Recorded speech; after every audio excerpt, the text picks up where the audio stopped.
welcome to or welcome back to my channel. My name is Claire Holliday. Today we're gonna do old school YouTube, like what got me into this in the first place, and that is book reviews and analysis, especially thematically, because I have read 3 books back to back that share shockingly the same sort of theme. That there's some level of fantasy with the backdrop of Catholicism. So for the first half of this video, I'm going to give little mini book reviews. I will have them split up in chapters down below if you just want to skip through those. And then my more detailed, larger analysis of why fantasy authors seem to be drawn towards Catholicism and using that religion as a backdrop in their world, or even a major player in their world. Obviously, if you want to skip ahead to that, that will be in the chapters too. But the 3 books are Dowry of Blood by S.T. Gibson, The Familiar by Leigh Bardugo, and I'm listening to the audio and haven't entirely finished Between Two Fires by Christopher Buehlman. I'm going to go in chronological order. I started with Dowry of Blood, so this is borderline a novella. I would say out of the 3 books, I might rate this one the highest personally.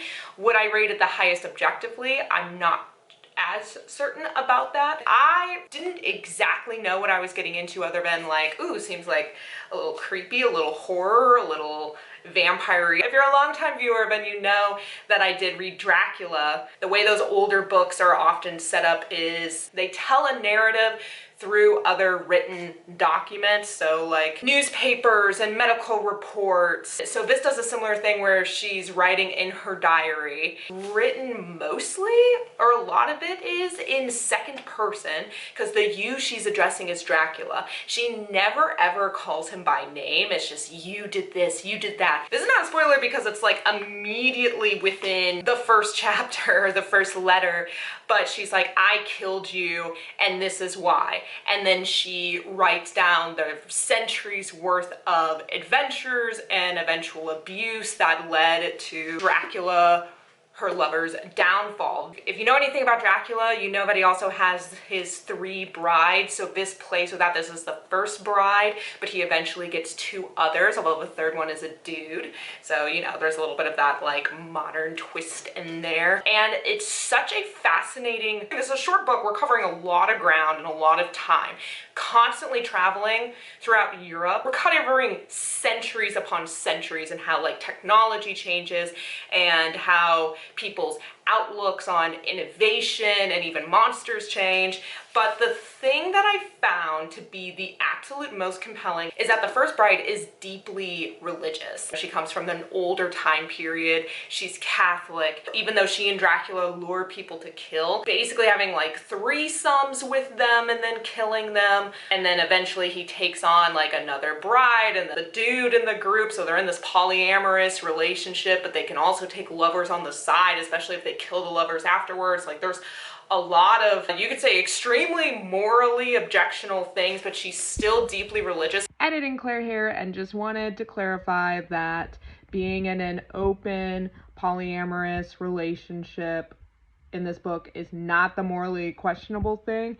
It's the killing people and drinking their blood and luring them to their deaths that is morally questionable. It has one of the best written accounts of what a religious experience can feel like that I was so intrigued and deeply moved by, and that's why I'm kind of rating it so high, because there are aspects of the plot, and I would say especially aspects of the abuse, that I found underwhelming or even just underwritten. Like I think if this was 150 pages longer, maybe I wouldn't have that issue. I was blown away by what the author was able to tap into. And then when you go to look at the author bio, she studied creative writing and has a master's in theology. And you can like feel that the author is playing around these themes and understands them on a deeper level and doesn't look down upon these religious ideas or people that struggle with them, and is tackling them in such an interesting way because the character that's tackling them is a murderous vampire. So let me go ahead and jump into The Familiar, the latest Leigh Bardugo. I have read a lot of Leigh Bardugo. I have a bunch of reviews on her previous work. I am a big fan. I think her progression as a writer and an author is fascinating. If you think about what she started with Shadow and Bone and then ending up with something like this, I think she really pushes herself to tackle more complex themes, be a more complex writer. And I would say, as somebody who's like fairly familiar with her work, I like that she's doing interesting things with the narrative voice. Though I think she's actively playing with that more than she ever has in her previous work. Yeah, the author's note back here, it turns out that some of the people mentioned are roughly based off of historical events, and I believe this takes place in the 16th century Spain. So Catholicism is so deeply rooted, and it's mentioned a lot. The church is very much a character that all these other characters, and there's a bunch of different perspectives, and they're all like kind of having to deal with it. It's very much a driving force of the plot, being that there is a young woman and her life sucks. She's a maid, and not a well-paid one, not a well-respected one, to a very lowly family. And because the family that she works for is trying to secure higher status, she ends up getting involved with this plot to determine whether she will be the king's champion, a miracle worker, although the miracles that she'll be expected to perform if she passes all these tests is to basically win the king a bunch of wars. The last chapter of the book, and I was just like, wow, what a weird direction we're going in. Literally the last few paragraphs, I was like, I see what we're doing. I see how we're wrapping all this up. I see the vision, but man, it definitely went in a different direction than I was expecting, which on one hand, cool, I wasn't expecting it. On another hand, wasn't what I necessarily saw as the most exciting direction personally. I felt like, oh, we could turn this up to a 10. I could see a path where like, oh, we're gonna go in this direction and it's gonna get crazy. And it stayed pretty in scope small and mundane. And I think it made the pacing a little slow. It was okay.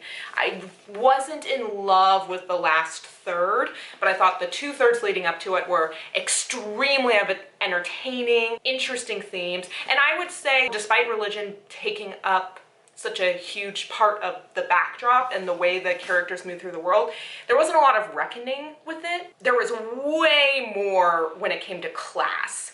Like the fact that she was this scullery maid and then brought into high society, dealing with like dukes and wealth that she just didn't even know existed before. It dealt way more with that sort of tension than any sort of real religious tension. So now I'm gonna get into Between Two Fires, which I am not finished with, so it feels premature. So take that in mind. Why am I not finished though? Because I find it difficult to continue.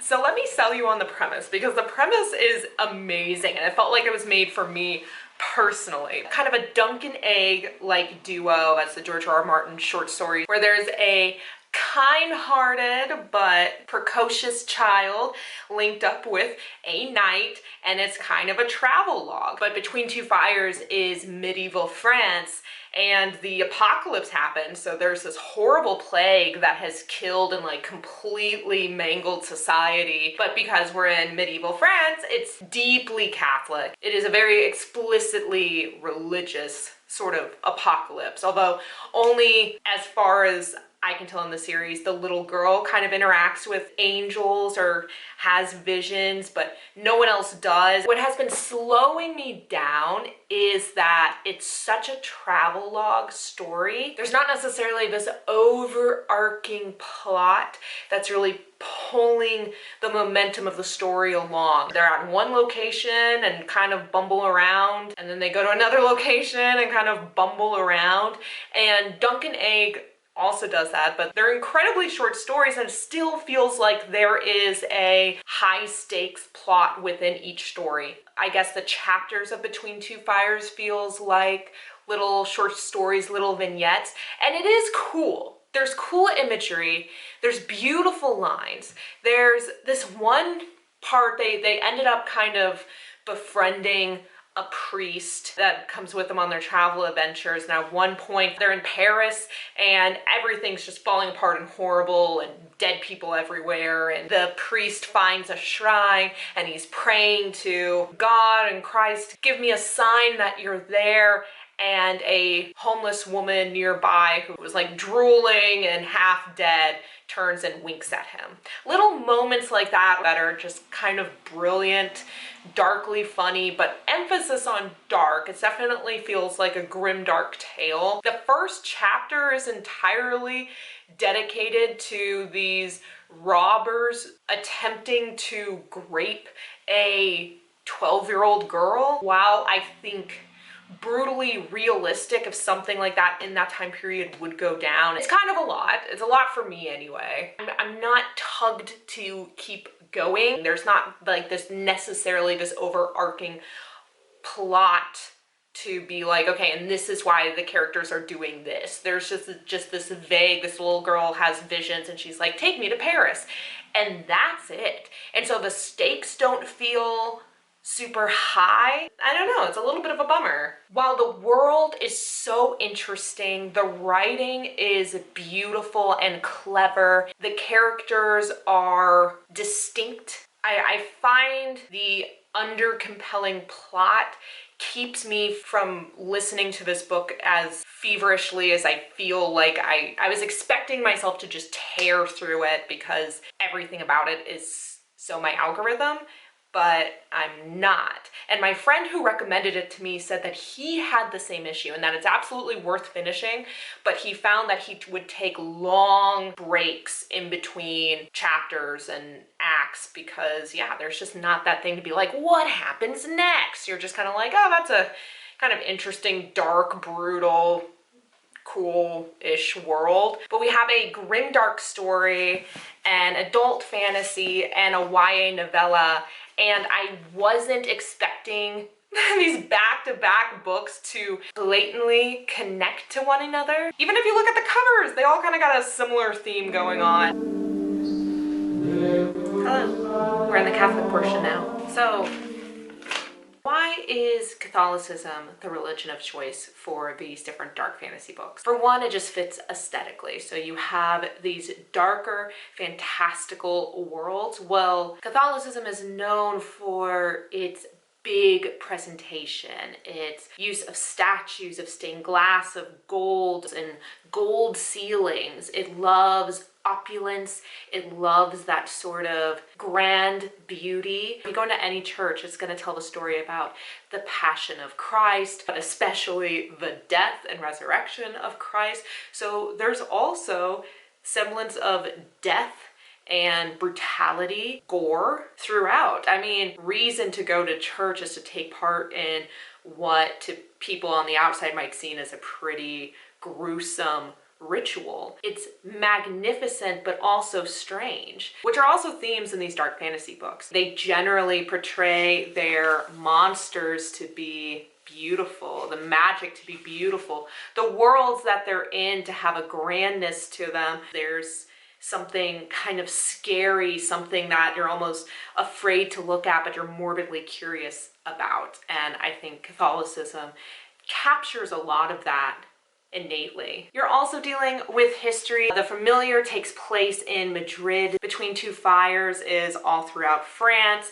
Dowry of Blood also all throughout Europe. Generally during times when Catholicism kind of has a stranglehold on these societies. It's not just the dominant religion. The religion is in the politics in everyone's daily life. Especially as an American, it's hard to imagine a world like that, even though that's how a lot of prominent, powerful countries operated for centuries and centuries. I think sometimes it's hard for our modern sensibilities to entirely wrap our heads around just how much religion really did just, I already used the word stranglehold, but I can't think of a better word to describe, like it was just in everything you did. Even if you weren't a particularly pious person, it was just so seeped into the culture, into the art, into the politics. It was inescapable. I really like how Between Two Fires plays with that too, because even the seedier, more gruesome, morally gray to morally completely dark characters constantly refer to the religion. They talk about saints, they talk about Mother Mary, they talk about heaven.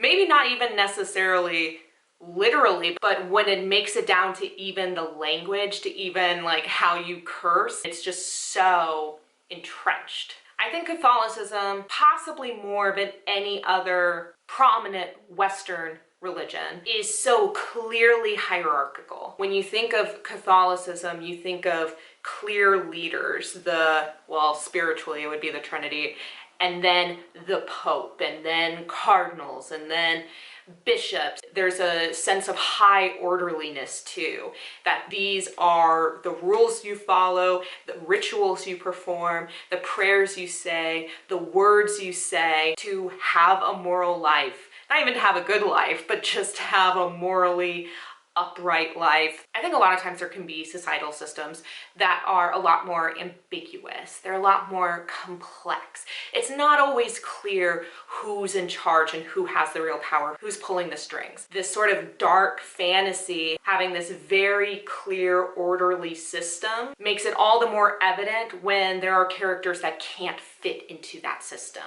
Obviously, if you're a vampire, you can't fit into the system. If you work with magic, you can't fit within the system. And so for these characters to move through the world, they have to, whether they want to or not, go against this very clear ruling order. And because it's wrapped within religion, there's inherently a sense of morality within it. So it's not just that these characters are stepping out of a high control system, they might be sidestepping morality, or at least what the church deems is moral. So then it begs the question, are these characters morally questionable? Well, usually, like I said, we have a vampire in one that actively kills people. But in the familiar, we have a scullery maid who has been treated horribly by people that are higher up in society. And while she's maybe not always 100% honest with her intentions, she's certainly more just than her abusers. And at the end of the day, do we, the audience, relate to the monsters more? Have you read books of a similar vein? Do you have any suggestions that would kind of fit into this video's theme? Please leave them down in the comments below. I would love to check them out. I'm clearly on a bit of a bender with that kind of stuff right now. Let me know on your thoughts on this video in general. I feel like it's something that could always be expanded upon in the future. It is an endlessly interesting topic to me, how authors pull religion and politics and history into bigger, fantastical, conceptual stories. Let me know if you have definitely any good recommendations down below.